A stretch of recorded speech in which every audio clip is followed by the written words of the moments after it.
Financial Group.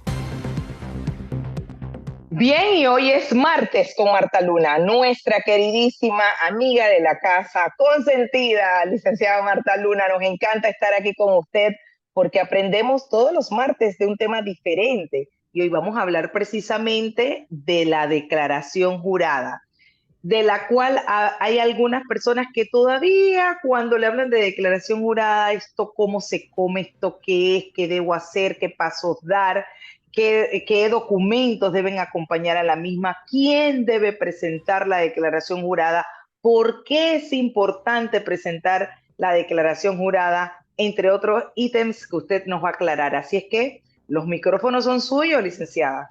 Bueno, Edna, quiero decirte que casualmente ayer compartíamos con la gente del Centro Interamericano de Administraciones Tributarias, con la gente de la Dirección General de Ingresos, algunos colegas, algunas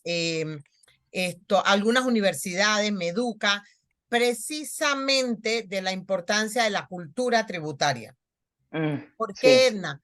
Porque no tenemos claro lo que significan los impuestos. Como bien lo dice su nombre, los impuestos son impuestos a nosotros. Y cuando son impuestas las cosas no entendemos muy bien su esencia, pero cuando alguien hacía un chiste y tenía razón, porque se refería a que, ay, qué pereza, tengo que pagar impuestos. Sí. Y le decían, bueno, mira, con los impuestos que tienes que pagar es con los que te pagan tu sueldo de médico en el Santo Tomás. Entonces la persona se quedó y que, o sea, tú me estás echando en cara. Bueno, es que sí, es el ciclo. Si queremos médicos, si queremos profesores, si queremos policía, si queremos carreteras, si queremos escuelas, necesitamos pagar impuestos. Y no unos cuantos, todos los panameños. Lamentablemente, con las evoluciones de los tiempos, el alto costo de la vida, hemos ido excepcionando grupos de personas, y que los muy bajitos porque ganan muy poquito y no pueden contribuir. Los muy altos porque entonces están invirtiendo y tenemos que darles exenciones. Y esa es la materia que se tiene que revisar. ¿Cuántas exenciones, cuántas cosas hay sobre el tapete que nosotros tenemos que llevarlas a la realidad? Porque yo no estoy en contra de los incentivos, ojo. Yo creo mucho en que los incentivos son necesarios, pero para que arranque un negocio, para que arranque una actividad, para que se posicione y luego lo que como un capital semilla, y ya después entonces. Una vez ese capital semilla ha empezado a dar frutos, entonces vamos a tener nosotros que ya ir bajando esa dependencia del incentivo. Y hacer como especie de una rotación, o sea, ya te ayudé a ti, ya despegaste, te lo quito y ahora toca otro y hacer como ese ciclo, sí, me parece, claro. Esa es la metodología ideal del manejo tributario. Apoyar a los más necesitados para que crezcan, pero luego deben crecer solos. No puede ser que alguien viva del subsidio o de la dependencia. Y volviendo a la cultura tributaria, este ejercicio que está haciendo ahora el director de ingresos, que ha luchado porque la gente comprenda, mira que tú ves acá rato un Twitter de que pague con su factura electrónica, exija su factura electrónica, que hoy vence el plazo de tal cosa. Es una manera de irnos induciendo a que no olvidemos la importancia del tema tributario. Este esfuerzo lleva a hacer docencia de quienes están obligados. Y ahí te respondo a tu primera pregunta. ¿Quiénes están obligados? Mira, la ley es clara. Toda persona que recibe ingresos arriba de 3,000 balboas anuales, por la condición que sea, tiene la obligación de hacer una declaración de renta. Imagínese, 3,000, repita eso, licenciada Marta. $3,000 anuales. Anuales.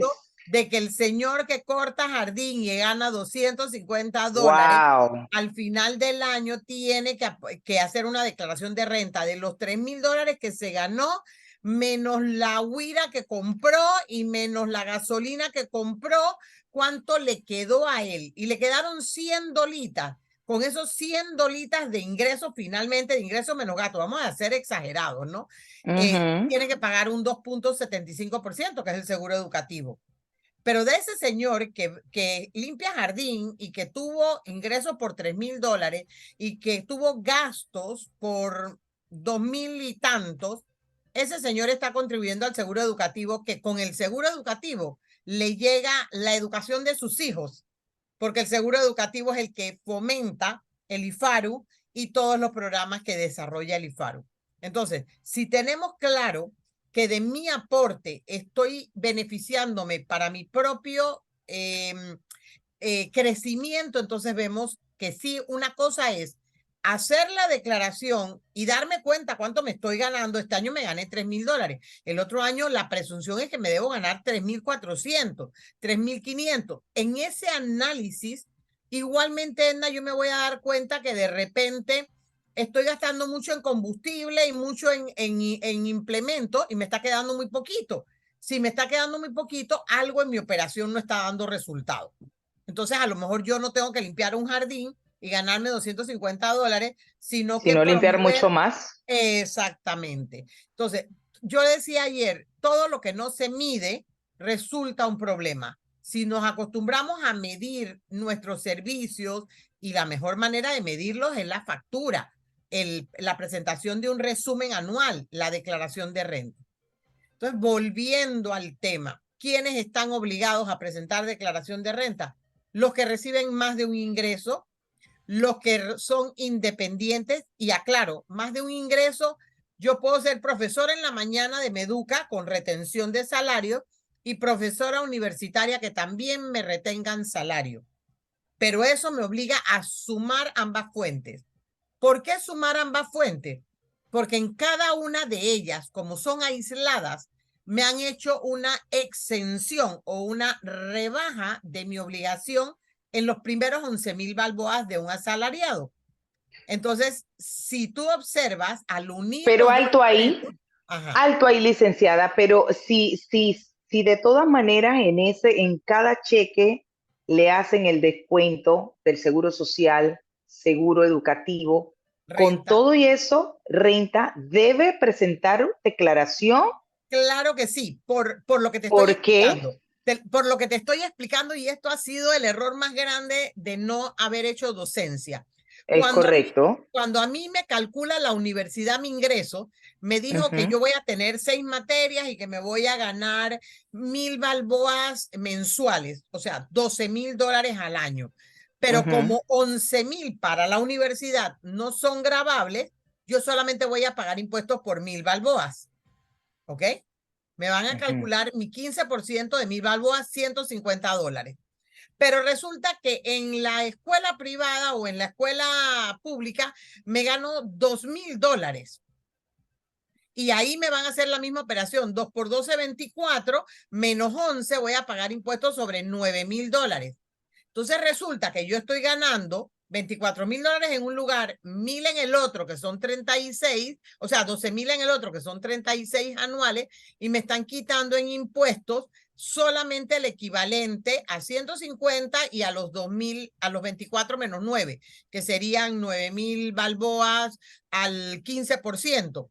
Cuando en la tabla de otro ciudadano que está en un solo lugar, 36,000 menos 11, él está pagando de impuestos 2,000 y pico de dólares por año. A mí me gusta mucho trabajar con números porque así es como más fácil se. Así es, Si yo claro. tengo $36,000 sentada en un trabajo y le quitan 11, estamos hablando de que yo pago impuestos sobre 25,000, al 15% yo pago $3,750 distribuidos entre mis 12 meses y mi décimo.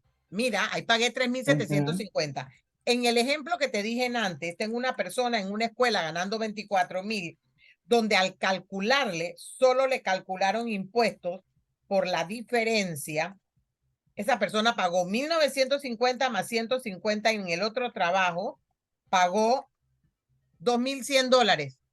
Tienes una persona con igual ingreso, pero en un lado pagando Pagando impuestos menos. y en el otro pagando menos impuestos. Entonces, Ujú. esto era importante conocerlo. Recuerdo mi primera experiencia en el año 90. Teníamos un diputado que siempre lo recordaré con mucho cariño porque para mí era una de las personas más rectas y correctas que hay en este país. Y él estaba en esa condición. Él era profesor universitario y él no había realizado que el doble ingreso le creaba tablas diferentes. Y cuando lo realizó, empezó a hacer su declaración de renta. Como ejemplo, yo, diputado de la República, voy a hacer mi declaración con mi ingreso retenido en la Asamblea. Claro, en estas personas que tienen 2 ingresos y 2 retenciones, el mismo programa de la DGI te lleva a poner las retenciones. Entonces, si me salía a pagar 3.750 y aporté 2.150, yo solo voy a pagar la diferencia. Pero tengo a su vez el derecho a restar, además de las retenciones que ya me hicieron, mis gastos médicos, que ninguno de los 2 puestos me lo consideró. Tengo Ahora, derecho a restar. licenciada, ¿cuántas personas en esa condición están claras de que tienen que presentar declaración La jurada? mínima, Edna, y por eso yo siempre he dicho que mejorar la recaudación amenazando de que vamos a subir el ITBM, que es un impuesto directo al consumo, de que vamos a hacer y vamos a hacer, no. Antes de cualquier aumento, sentémonos a ver cuántas personas tienen ingresos del propio Estado, ni siquiera hablemos de afuera, del propio Estado en 2 Exacto. secciones y no están cumpliendo con la norma de presentar su declaración de renta. Wow. Y hablamos Eso de es que, qué justicia. interesante. Lo triste, Edna, es que como no conocemos bien nuestra normativa, decimos, no, Claro. porque yo estoy contribuyendo al Estado y yo, esos sinvergüenzas que le están robando al Estado, es que yo también le estoy robando al Ujú. Estado, porque yo Así estoy es, cumpliendo con el exacto. principio de pagar mi impuesto sobre la renta, sobre el monto Ujú. recibido. Y ahí ya partimos de algo que crea la diferencia. Ahora, Ajá. en ese sentido, licenciada Marta, también es importante recordarle a las personas qué cosas entran en este cuadro para el momento en que usted va a presentar su declaración jurada, porque entiendo que no todo entra. Entonces, quizás también es un tema de que, uno, no saben qué gastos son los que deben ser incluidos, y dos, el tema de buscar un contador público autorizado y pagarle, porque la gente quizás siente que, vamos, tengo que pagar los impuestos, pero también tengo que pagar a un contador que me haga ese análisis y mi declaración jurada, De manera que o cumpla con la ley. declaración, Es la justamente. declaración de Y, renta. y, Ujú. y es muy importante, Edna, esto porque eso es lo que me presenta a mí mi estatus frente a un banco. Cuando yo voy a comprar una casa, el banco me va a valorar como individuo, no por un trabajo, sino por la acumulación de ingresos que yo tenga. Así que si hago bien la declaración, el banco va a decir, hombre, esta persona es solvente y puede aplicar una letra. El tema es que muchas veces jugamos al juega vivo y decimos, espérate, yo me gano $24,000 que me retienen impuestos, pero me gano otros 24 afuera y quiero por esos 24 que me gané deducir 30. Yo como jefa de auditores te puedo decir, espérate un momentito, ¿cómo es que tú estás haciendo un negocio que te está mermando el ingreso fijo que tienes? Entonces, o sea, estás perdiendo, ¿no? Ahí viene todo el análisis de auditoría. ¿Qué es deducible para cada ingreso y sobre Ujú, todo cuando tengo acumulación de salario? Bueno, el ujú, asalariado los tiene limitados. Las deducciones del asalariado son ujú, gastos médicos, gastos escolares hasta ciertos montos, hasta un monto de 3.600 por cada hijo. Tengo gastos médicos ilimitados, todo lo que paguen farmacias, atención médica, terapias, pólizas de salud, todo, primas, copagos, todo lo que es gasto médico va aplicado como deducible. Mis intereses hipotecarios si mi vivienda es una vivienda que paga interés corriente. No si es una vivienda de interés preferencial, porque la vivienda de interés preferencial ya ha sido beneficiada a un sector. A mí en que me baja la letra y al banco en el sentido de ofrecerle la oportunidad de que siga prestando en ese sector. Así es que si mi vivienda no es interés preferencial, que la gente confunde los conceptos, creen que interés sí. preferencial es vivienda principal y no. Si mi vivienda no es interés preferencial, yo le pago a un banco 5 y pico, le pago a la caja del Seguro Social 5%, yo tengo derecho a deducir esos intereses de mis ingresos. ya vemos, intereses hipotecarios, gastos escolares, gastos médicos, y el asalariado además puede deducir un porcentaje, hasta el 10% de su ingreso, en los fondos que prepara para la expectativa de jubilación. O sea, lo que yo ahorro en futuro, Profuturo, En Progreso, Profuturo. cualquier, SIACAP, inclusive, ese fondo que yo voy acumulando para mi vejez es deducible hasta un 10% de mi ingreso bruto anual. Bien, tengo una sección de Gasolina también independientes. en No, ingreso. ahí Gasolina. estamos hablando del Mm, asalariado, pero ahí voy ok. a combinarte. Ahora entré y yo soy, además de asalariado, yo me muevo a Ujú. 2 clínicas diferentes y presto servicio en 2 clínicas diferentes. O soy educadora y me voy de una universidad a la otra. Estoy docente en 2 universidades con horarios que me encajan para poder ir a 2 lugares. Como allí sí me tengo que movilizar para obtener mi siguiente fuente de ingresos, y esto Ujú. aplica también para los independientes, o sea, independientes o personas con doble ingreso, en donde me Ujú. movilizo de un lugar al otro, tengo derecho a gasolina, mantenimiento del auto, que es mi herramienta de trabajo para llegar a mi siguiente destino, a internet, porque yo le facturo al cliente o hago investigaciones a través del internet, a mi celular, que es con el que yo a veces hasta tiro la factura electrónica, o me manejo, Ujú. hago mis citas, mi calendario. O sea, yo puedo deducir cable, internet, teléfono, todo lo que yo pueda demostrar que sin eso no puedo producir renta. ¿Ok? Y esto sí va ligado de la mano de qué hago. Ah, es que yo produzco un tipo de yogur y yo tengo unas vaquitas, y esas vaquitas, a título personal, esas vacas producen leche, pero luego yo tengo que comprar estos implementos para producir ese yogur artesanal. Pues todo lo que esté relacionado a eso es deducible, ¿no? Hasta los envases, porque ese es mi producto que estoy vendiendo. Entonces, Claro. cualquier cosa que, vamos a suponer, hago manualidades, la compra de cintas, la compra de perlas, la compra de gomas, la compra de todos los artículos que necesito para hacer mis manualidades, más publicidad, más propaganda, más los descuentos que me hacen los bancos cuando hago una transferencia con tarjeta de crédito, todo lo que ha sido necesario para producir la renta. Lo que sí tengo que poder tener claro es que no puedo deducir mis gastos personales. Y cuando me Claro. refiero a mis gastos personales, es mi ropa, a no ser que tú seas una figura de televisión y no te donen ropa, entonces tú tienes que andar siempre impecable. Entonces, como tú Claro. es tu imagen vende, entonces allí tú Ujú. sí tienes un porcentaje de la tanta ropa que te compras para mantener ese carácter y esa personalidad ante el público. En el caso de los médicos, las batas, la lavandería de esas batas tan blancas, nítidas, que tienen que usar los médicos. O sea, cada profesión tiene algo. En el caso de los abogados, todos los libros que compra que están relacionados a estudios, todos son deducibles. En el caso de otros comercios, nuevamente, siempre relacionando que si el auditor me encuentra una factura, yo pueda decir, en efecto, esta factura fue una reunión que yo sostuve con Edna Jaramillo, porque Edna es la que me va a hacer el Ujú. marketing de mi empresa. No, Ariel Albaez me va a hacer el marketing de mi Ujú. empresa. Entonces, esa conversación, ese almuerzo, ese encuentro que tuve con Ariel, yo puedo deducir un porcentaje, puedo deducir esa reunión, porque Claro. verdaderamente las personas que me prestan servicios a mí para yo mantener el servicio que yo doy, o para mantener todo en óptimas condiciones, mi contador, todo, mi abogado, mis médicos, todo. Entonces, aquí el tema siempre, en todos los seminarios yo lo digo, es prueba.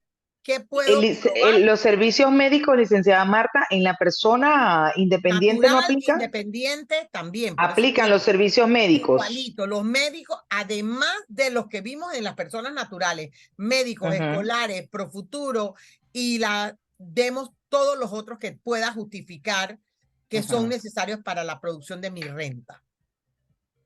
Ahora bien, hay un Ajá. tema con las ONG. ¿Qué Ajá. pasa con las ONG o las fundaciones? ¿También les corresponde, según la ley, A las presentar, hacer declaración? A las ONG les toca es hacer un reporte anual de todos Ujú. los ingresos recibidos por los diferentes donantes y remitirlo al Estado antes del 31 de marzo. Es un reporte anual diciéndole, para efectos de transparencia, yo en mi ONG manejé $100,000 o manejé $1,000,000 que provienen de las siguientes personas.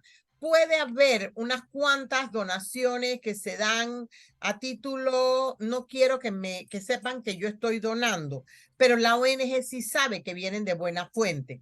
Pero el grueso de los recaudos de una ONG, ella debe poder demostrar de dónde vienen. Si no, está en serios problemas, porque entonces se puede interpretar que está siendo utilizada para manejos irregulares, y ese es uno de los temas que se ha estado debatiendo a nivel internacional, ¿no? Pero Sí, no tienen obligación de pagar impuestos, pero sí de rendir ok. cuentas de los dineros Están que recibieron. exentos, están Exacto. exentos, pero por transparencia tienen que declarar lo que Las reciben. Tenemos que fuentes, irnos a lo que una... reciben y aquí y de dónde provino eso que reciben. Perfecto. Tenemos que irnos a una breve pausa, licenciada, pero el tema no acaba aún. Hay otras preguntas en cierne que tenemos que hacerle. Así que manténgase con nosotros, usted también, nuestros queridos oyentes. Vámonos a la pausa al minuto 60 y regresamos. Este segmento llega gracias a Norfolk, Y continuamos con nuestro segmento de hoy de martes con Marta Luna. Antes de irnos a la pausa, nos quedó pendiente algunas dudas con respecto al tema de la declaración de renta.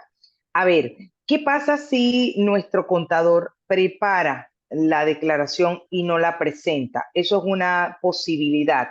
¿O qué pasa si la presenta tardía? ¿Cuándo o en qué momento debe prepararse la misma y presentarla para no pagar esto, recargo o multa? Sí, y Edna, aquí cae mucha gente en este error. El periodo de declaración de renta para persona natural ya desde hace algunos años vence el 15 de marzo del año 2000, de cada año, perdón, el 15 de marzo de cada año. El de persona jurídica vence el 31 de marzo. Claro, la ley sí dice que me pueden dar una extensión de 30 días adicionales por si yo no tuviera algún documento o no se hubiera terminado de cerrar la contabilidad. Pero si de ese resultado Marta tenía que haber pagado al 31 de marzo, porque yo cierro la declaración el 15 de marzo y tengo que pagar el impuesto diferencial, el que no pagué en mi estimada. Y ahora hablamos de qué es la estimada. Pero bueno, a mí al momento en que me hacen la declaración me dicen, bueno, usted le tiene que pagar al Estado $1,000, yo tengo que pagarlos antes del 31 de marzo, que cierra el periodo de pago. Si yo no los pago el 31 de marzo, entonces ya yo tengo esos $1,000 más 100 de recargo más $3 de intereses. Entonces, si yo pedí extensión y presento el 15 de abril, el 15 de abril ya estoy presentando con este recargo. Entonces, ¿qué Claro. suele uno decir? Ve montando la declaración, no cierres si te faltan datos, pero en lo que llevas montado ya tienes un aproximado de lo que la persona va a pagar. Si la persona le va a salir a pagar $1,000 y yo puedo tener más o menos un borrador, yo tal vez no lo voy a tener final, pero yo le sugiero a mi cliente, digo, sabes que mira, hasta este momento, con los gastos que me has dado y con los ingresos que me has dado, te está saliendo $1,000 a pagar. Págalos antes del 31 y si luego al momento en que yo cierro la declaración el 15 de abril, resulta que nada más tenías que pagar 900, bueno, los siguientes van a Exacto. quedar en abono a la estimada.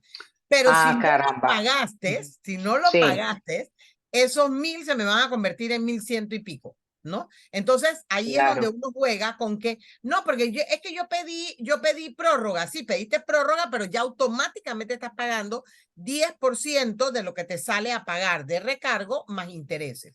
Entonces, las personas naturales cierran el 15 de marzo. Las personas jurídicas cierran el 31 de marzo. Tienen extensión para presentar, no para pagar, hasta el 15 de abril y hasta el 30 de abril. Asimismo, persona natural el 15 de abril, persona jurídica el 30 de abril. Como en el caso de las personas jurídicas, el contador va llevando una contabilidad, lo que le falta por cerrar al inicio del año es muy poco. En el caso de las personas naturales sí es más delicado porque nosotros solemos meter todo en una bolsa y llevárselo Sí, al contador entre el 1 de marzo sí. y el 15 de marzo. Entonces, cuando Ujú, empezamos a armar, que si los gastos médicos, que si los de relacionados a la venta, cuando el contador, para mí, yo soy mi único cliente, pero para ujú. ti, que te llevo todo eso, a lo mejor soy el cliente número 25, 30, 40 o 50. Totalmente. Así Entonces, es. no puedo culparlo a él, al contador, de que no me la presentó a tiempo si yo misma no he llevado mis cosas en orden. Entonces, ¿quién paga la multa? Obviamente me la cargan a Marta Luna, que fue la que presentó tardíamente o no presentó. La multa es igual por presentar tardío que por no presentar.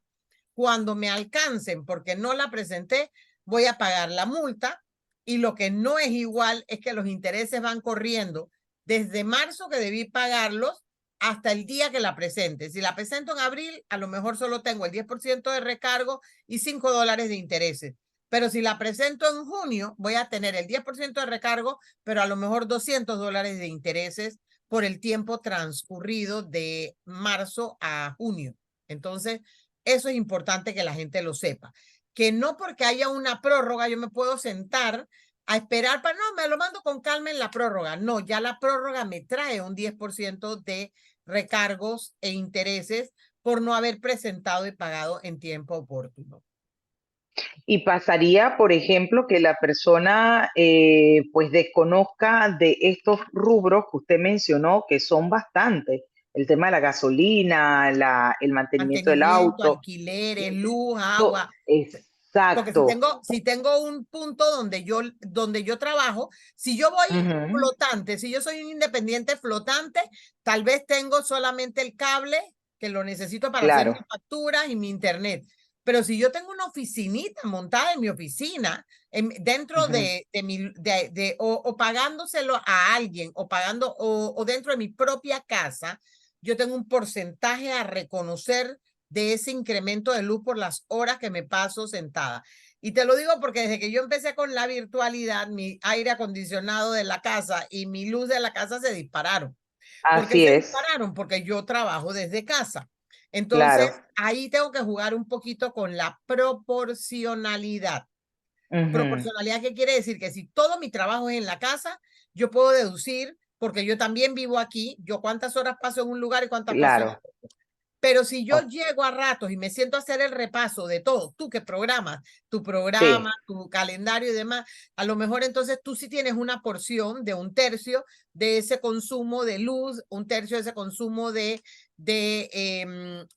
cable, porque a lo mejor el cable también lo usas para claro, algo personal, pero lo claro, combinas. Entonces, claro. Ujú. eso es algo que tratamos de enseñar en todas las capacitaciones, de que no porque una persona viva en una casa y trabaje ahí puedo deducir el 100%. Lo que hablabas al principio Ujú, de tu pregunta, que claro. todo se puede deducir. No, hay gastos que no son deducibles y que luego, si el Estado en el fijo, en una auditoría, me los detecta, me puede obligar a pagar ese diferencial más intereses y recargos a través del tiempo que ha transcurrido por haber hecho un uso indebido de un gasto que no era deducible 100%.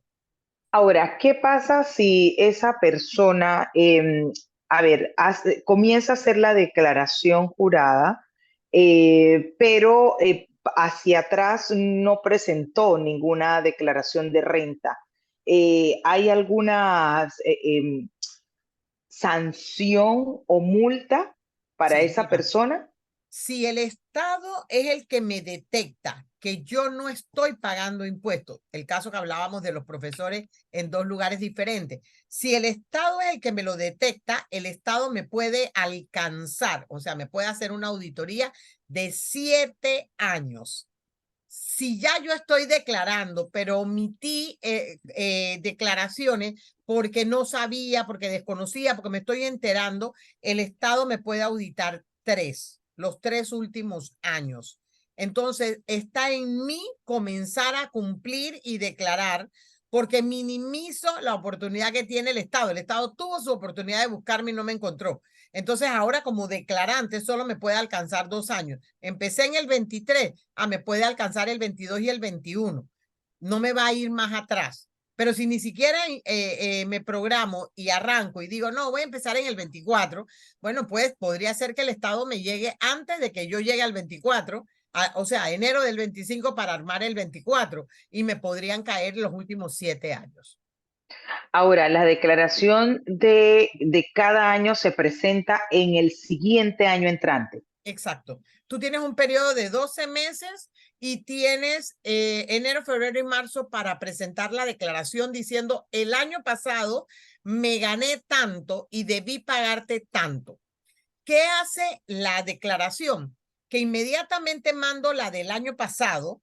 Yo, como ya sé que este año me gané 40 y lo más probable es que el año siguiente me gane mínimo 40, el Estado, para que no me impacte el próximo año, me dice, ok, marzo me pagas lo que te tocaba de impuestos, te tocaba pagarme 2.500, págame 2.500, pero te programa otros $2.500 que son para el año que viene, te los programa en junio, septiembre y diciembre, para que no te golpee otros $2.500 de una vez, pero que sabes que lo vas a tener. Si al año siguiente resulta en marzo que cuando yo hago mi declaración no me gané 40, me gané 50, solo tengo que pagar impuestos de la diferencia. Igualito como cuando soy asalariado y me descuentan. Y después me suma otro ingreso. Si al contrario no facturé 40 ni 50, facturé 38, le aboné de más al Estado, quiere decir que en marzo no pagaré impuestos y quizás en junio no pague, porque como pagué pensando que iba a ganar lo mismo, me cubrió marzo porque trabajé con 38,000 y me va a cubrir parte del impuesto del año siguiente. Entonces, esto juega en altas y bajas cuando eres independiente, porque nunca tienes la certeza de un año. Y sucedió mucho con la pandemia. Cuando Claro. la gente proyectó enero, febrero, marzo del año 20, que venía cerrando el 19, no te pensaste que ibas a estar un año entero sin trabajar.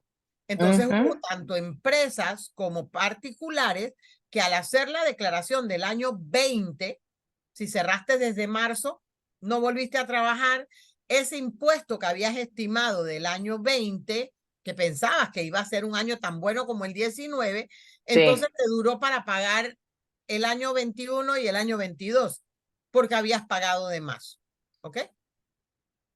El tema de declarar pérdidas, hay muchas personas que hacen esa declaración jurada de renta, pero declaran que no tuvieron operaciones o que realmente todo lo que le entró a sí mismo salió. ¿Qué tan ventajoso es eso?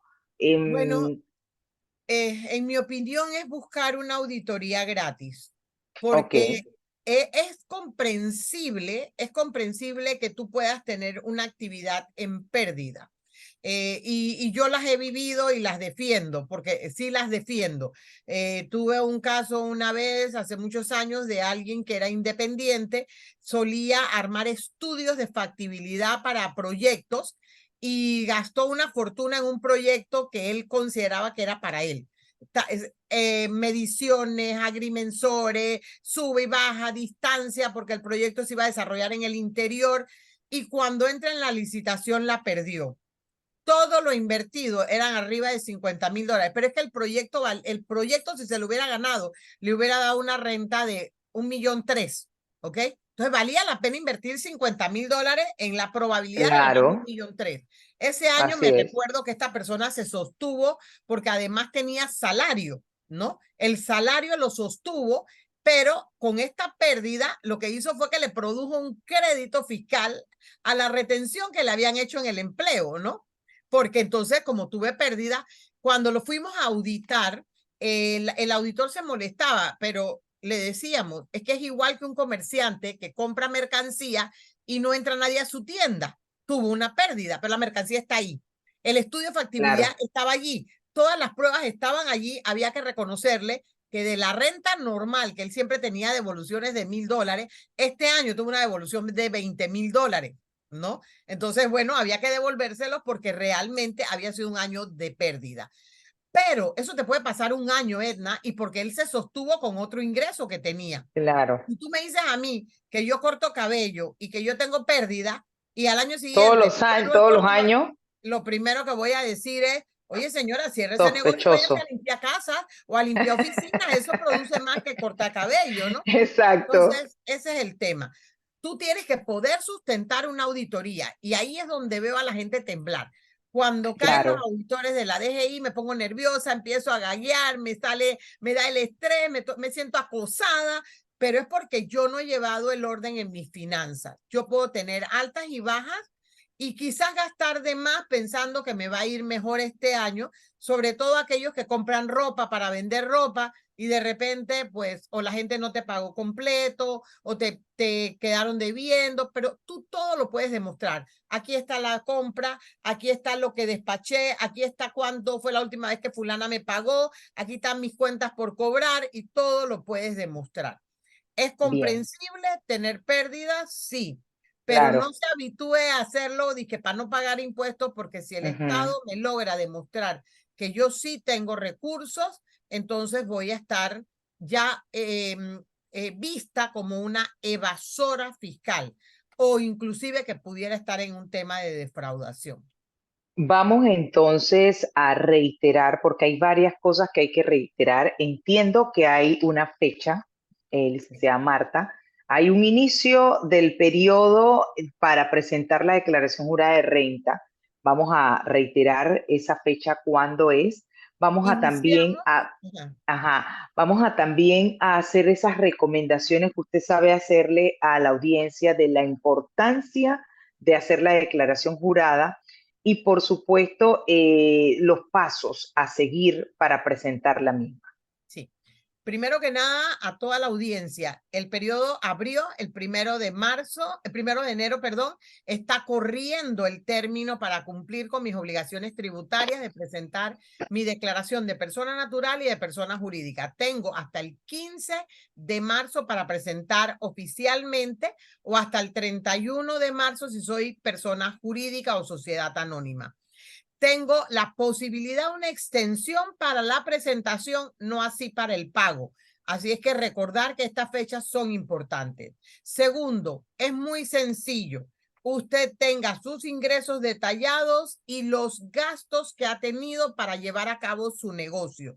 Recuerde que su mejor carta de presentación para el banco, para un financiamiento, para una expansión, es los ingresos reales que usted tiene menos los gastos que usted tiene.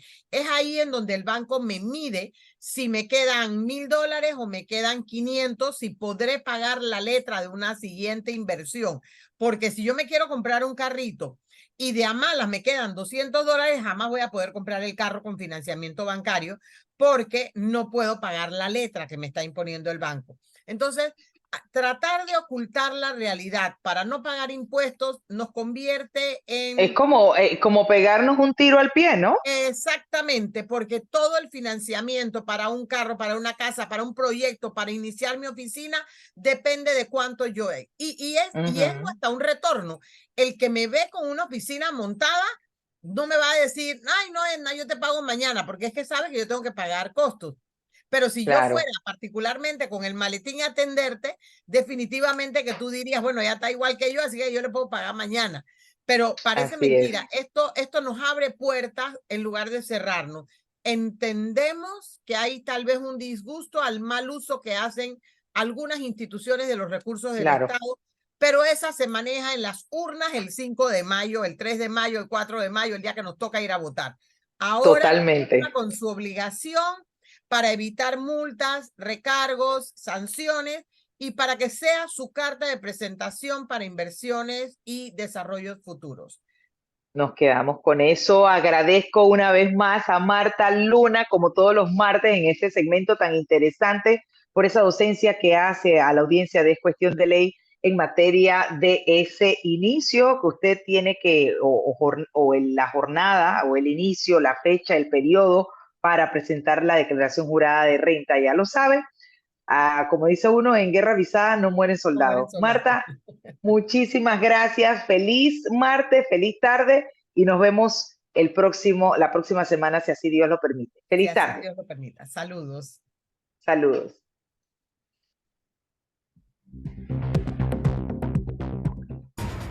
Este segmento les llegó gracias a Norfolk.